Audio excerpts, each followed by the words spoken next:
Sometimes I get these little tiny birds, and I don't know if you can see what their legs look like when they move. Look, can you see it? They like pick them up from behind them and push them forward, and they remind me of like little baby herons or something. And we live on a creek, so we do have herons, but I can't tell, is that a baby bird or a full-grown bird?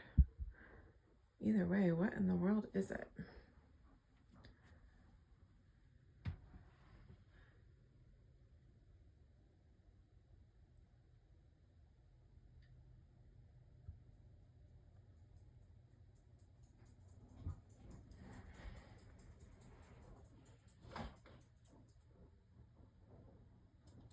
If you have any idea what that bird is, I would love to know. Its head was down, so I was like, I couldn't tell what type of bird it is, but it has a long, sorry, my phone's shaking. I'm just trying to look at the bird and not the phone. It has a long beak and these weird little backwards legs.